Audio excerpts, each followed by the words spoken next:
ಹಿಮದ ಹೃದಯದಲ್ಲಿ ಅರಳಿದವು ಬಾಗಾರು. ಗಾರ್ಡನಿನ ಒಂದು ಮೂಲೆಯಲ್ಲಿ ಮೀರಾ ಮೌನವಾಗಿ ಕುಳಿತು ಅಳುತ್ತಿದ್ದಳು.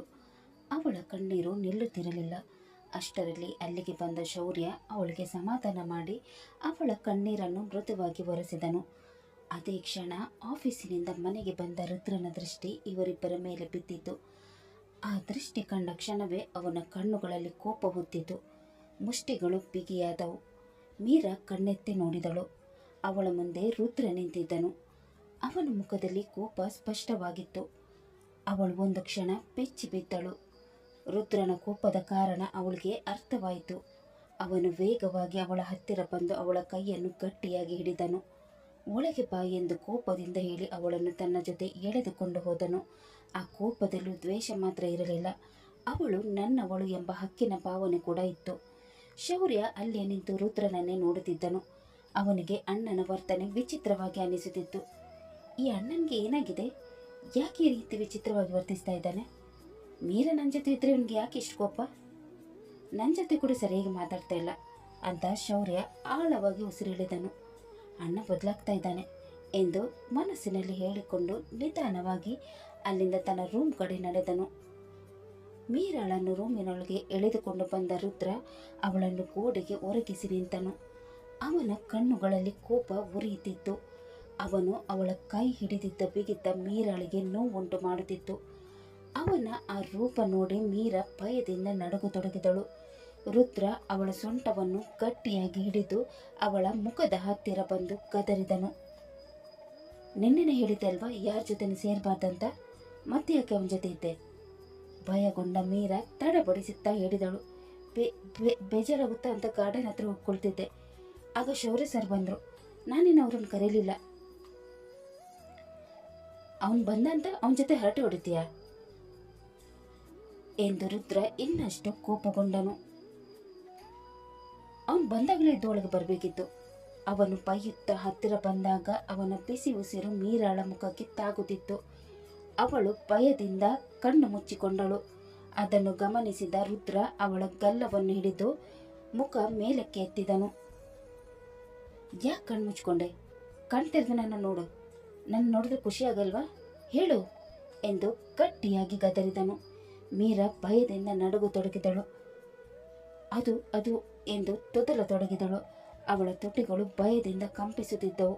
ಆ ಕಂಪಿಸುತ್ತಿದ್ದ ತುಟಿಗಳ ಮೇಲೆ ಹಠಾತ್ ರುದ್ರನ ದೃಷ್ಟಿ ನಿಂತಿತು. ಒಂದು ಕ್ಷಣ ಅವನ ಕೋಪವೇ ಅವನನ್ನು ಆಳಿತು. ಮುಂದಿನ ಕ್ಷಣ ಅವನು ಅವಳ ತುಟಿಗಳನ್ನು ಜೋರಾಗಿ ಚುಂಬಿಸಿದನು. ಮೀರಾ ಬೆಚ್ಚಿ ಬಿದ್ದು ಅವನನ್ನು ತಳ್ಳಲು ಯತ್ನಿಸಿದಳು, ಕೊಸರಾಡಿದಳು. ಆದರೆ ರುದ್ರ ಅವಳ ಕೈಗಳನ್ನು ಗಟ್ಟಿಯಾಗಿ ಹಿಡಿದು ಬಿಡಲಿಲ್ಲ.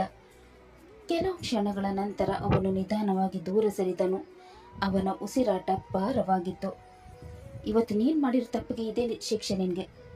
ಮತ್ತೆ ಈ ರೀತಿ ತಪ್ಪು ಮಾಡಿದರೆ ಇದಕ್ಕಿಂತ ದೊಡ್ಡ ಶಿಕ್ಷೆ ಕೊಡಬೇಕಾಗುತ್ತೆ ಎಂದು ಗಟ್ಟಿಯಾಗಿ ಹೇಳಿದನು. ನಂತರ ಹಿಂತಿರುಗಿ ಒಮ್ಮೆ ಕೂಡ ಅವಳ ಕಡೆ ನೋಡದೆ ಹೊರಟನು. ಬಾಗಿಲು ಜೋರಾಗಿ ಮುಚ್ಚಿತು. ಮೀರಾ ಅಲ್ಲೇ ನಿಂತಳು. ಅವಳ ಕಣ್ಣುಗಳಲ್ಲಿ ಹೃದಯದಲ್ಲಿ ಕೋಪ ಬರತೊಡಗಿತು. ಅವಳು ತಕ್ಷಣ ತನ್ನ ತುಟಿಯನ್ನು ಒರೆಸಿಕೊಂಡಳು. ಮತ್ತೆ ಮತ್ತೆ ತನ್ನ ತುಟಿಯನ್ನು ಒರೆಸಿಕೊಂಡ ಅವಳು ಕಣ್ಣೀರಿನಿಂದ ನಡುಗುತ್ತಾ I hate you, I hate you ಎಂದು ಮತ್ತೆ ಮತ್ತೆ ಹೇಳತೊಡಗಿದಳು. ಕೊಳಕು ಮನುಷ್ಯ ಎಂದು ಕೋಪದಿಂದ ಬೈದಳು.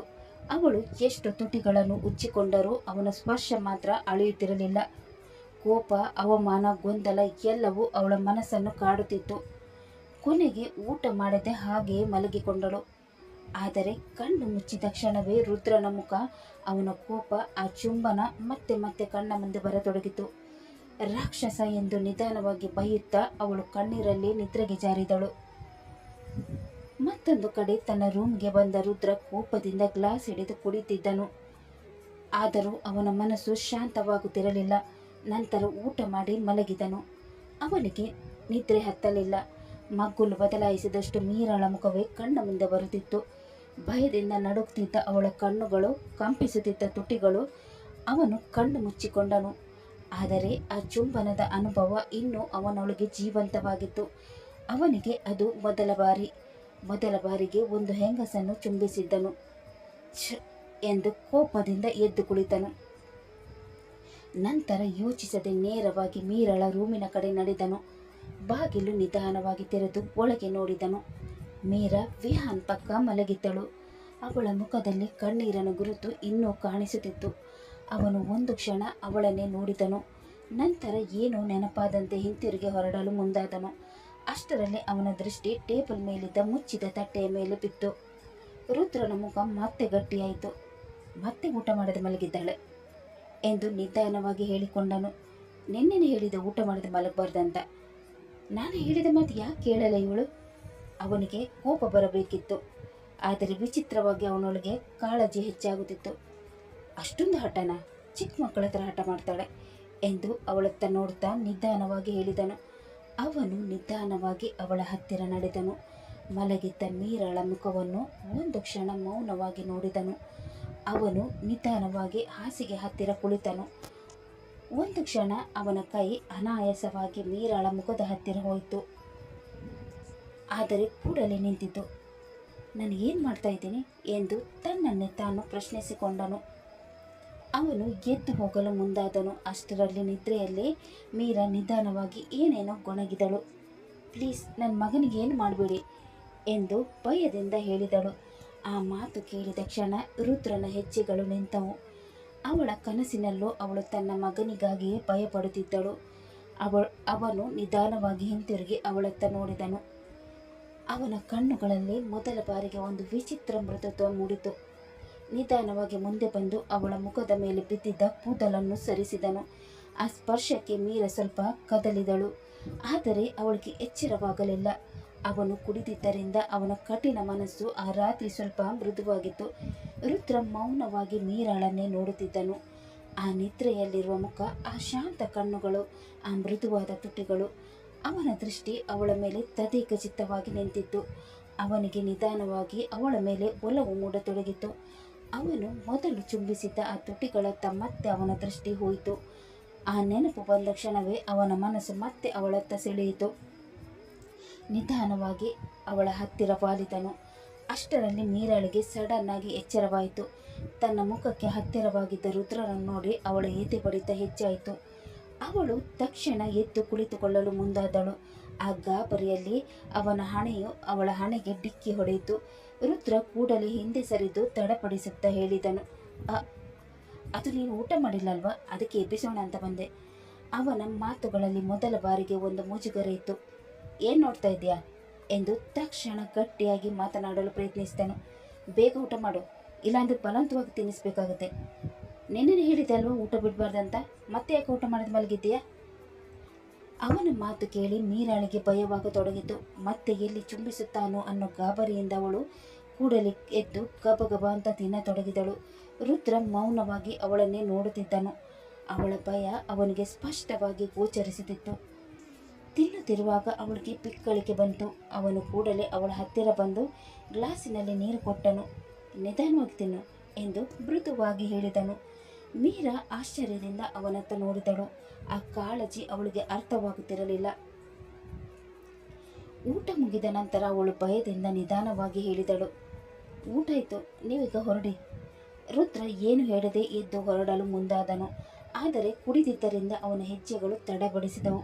ಮುಂದಿನ ಕ್ಷಣ ಅವನು ನೇರವಾಗಿ ಹಾಸಿಗೆಯ ಮೇಲೆ ಬಿದ್ದು ಬಿಟ್ಟನು. ಮೀರಾ ಬೆಚ್ಚಿ ಬಿದ್ದಳು. ಸರ್, ರುದ್ರ ಸರ್, ಎದ್ದೇಳಿ ಎಂದು ಅವನನ್ನು ಎಬ್ಬಿಸಲು ಪ್ರಯತ್ನಿಸಿದಳು.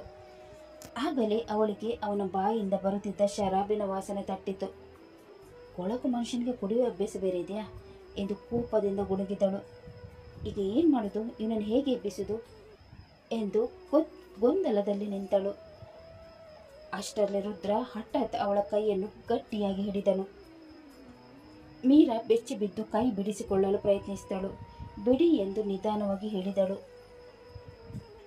ಆದರೆ ಅವನ ಹಿಡಿತ ಬಲವಾಗಿತ್ತು. ಕೊನೆಗೆ ವಿಧಿ ಇಲ್ಲದೆ ಅವಳು ಹಾಗೆಯೇ ಮಲಗಿಕೊಂಡಳು. ನಿದ್ರೆಯಲ್ಲಿದ್ದ ರುದ್ರ ಅವಳನ್ನು ತನ್ನ ಹತ್ತಿರಕ್ಕೆ ಎಳೆದುಕೊಂಡು ಗಟ್ಟಿಯಾಗಿ ಅಪ್ಪಿಕೊಂಡೇ ಮಲಗಿದನು. ಮೀರಾಳ ಹೃದಯ ಬಡಿತ ಹೆಚ್ಚಾಯಿತು. ಆದರೆ ಆ ಕ್ಷಣದಲ್ಲಿ ಮೊದಲ ಬಾರಿಗೆ ಅವನ ಅಪ್ಪುಗೆಯಲ್ಲಿ ಒಂದು ವಿಚಿತ್ರ ಸುರಕ್ಷತೆ ಅವಳಿಗೆ ಅನುಭವವಾಯಿತು. ಮೀರಾ ಕಣ್ಣು ಬಿಟ್ಟುಕೊಂಡೇ ಮಲಗಿದ್ದಳು. ರುದ್ರನ ಕೈಗಳು ಇನ್ನೂ ಅವಳನ್ನು ಬಿಗಿಯಾಗಿ ಹಿಡಿದಿದ್ದವು. ಅವನ ಎದೆಯ ಬಡಿತ ಅವಳಿಗೆ ಸ್ಪಷ್ಟವಾಗಿ ಕೇಳಿಸ್ತಿತ್ತು. ಏನಾಗಿದೆ ಅವನಿಗೆ ಎಂದು ಮನಸ್ಸಿನಲ್ಲಿ ಯೋಚಿಸಿದಳು. ಹಗಲು ಪೂರ್ತಿ ದ್ವೇಷ ಕೋಪ, ಆದರೆ ಈಗ ಅವನೇ ಅವಳನ್ನು ಬಿಡದೆ ಅಪ್ಪಿಕೊಂಡು ಮಲಗಿದ್ದನು.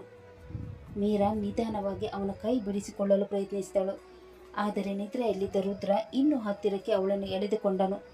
ಅವಳು ಬೆಚ್ಚಿ ಬಿದ್ದು ಅವನ ಮುಖದತ್ತ ನೋಡಿದಳು. ಕುಡಿದಿದ್ದರಿಂದ ಅವನ ಮುಖ ಶಾಂತವಾಗಿತ್ತು. ಮೊದಲ ಬಾರಿಗೆ ಅವನ ಕಣ್ಣುಗಳಲ್ಲಿ ಕೋಪ ಇರಲಿಲ್ಲ. ಆ ಕ್ಷಣದಲ್ಲಿ ಅವನು ಕಠಿಣ ರುದ್ರನಂತೆ ಕಾಣಲಿಲ್ಲ, ಒಂದು ದಣಿದ ಮನಸ್ಸಿನ ಮನುಷ್ಯನಂತೆ ಕಾಣುತ್ತಿದ್ದನು. ಮೀರಾಳ ದೃಷ್ಟಿ ಅವನ ಮುಖದ ಮೇಲೆ ನಿಂತಿತು. ದಪ್ಪ ಕೂದಲು, ಮುಚ್ಚಿದ ಕಣ್ಣುಗಳು, ಗಂಭೀರ ಮುಖ. ಯಾರನ್ನಾದರೂ ಭಯಪಡಿಸುವ ಆ ವ್ಯಕ್ತಿ ಈಗ ಮಗುವಿನಂತೆ ನಿದ್ರಿಸುತ್ತಿದ್ದನು. ಮೊದಲ ಬಾರಿಗೆ ಅವಳು ಅವನನ್ನು ಸಮೀಪದಿಂದ ನೋಡಿದಳು. ಅವನ ಮುಖದ ಮೇಲಿದ್ದ ಕೋಪ ಈಗ ಕಾಣುತ್ತಿರಲಿಲ್ಲ. ಶಾಂತವಾಗಿ ನಿದ್ರಿಸುತ್ತಿದ್ದ ಅವನ ರೂಪ ಇನ್ನಷ್ಟು ಆಕರ್ಷಕವಾಗಿ ಕಾಣಿಸುತ್ತಿತ್ತು. ಸುಮಾರು 6.5 ಅಡಿ ಎತ್ತರದ ಮೈಕಟ್ಟು, ಯಾರನ್ನಾದರೂ ಒಂದೇ ನೋಟದಲ್ಲಿ ಸೆಳೆಯುವಂತಿತ್ತು. ಅಗಲವಾದ ಭುಜಗಳು, ದೃಢವಾದ ಎದೆ, ಗಟ್ಟಿಯಾದ ಬಲಿಷ್ಠ ದೇಹ. ಒಬ್ಬ ಬಿಸ್ನೆಸ್ ಮ್ಯಾನ್ಗಿಂತ ಒಂದು ಸಾಮ್ರಾಜ್ಯ ಆಳುವ ರಾಜನಂತೆ ಕಾಣಿಸುತ್ತಿದ್ದನು. ಸ್ವಲ್ಪ ಅಸ್ತವ್ಯಸ್ತವಾಗಿದ್ದ ಕಪ್ಪು ಕೂದಲು ಅವನ ಆಕರ್ಷಣೆಯನ್ನು ಇನ್ನಷ್ಟು ಹೆಚ್ಚಿಸುತ್ತಿತ್ತು.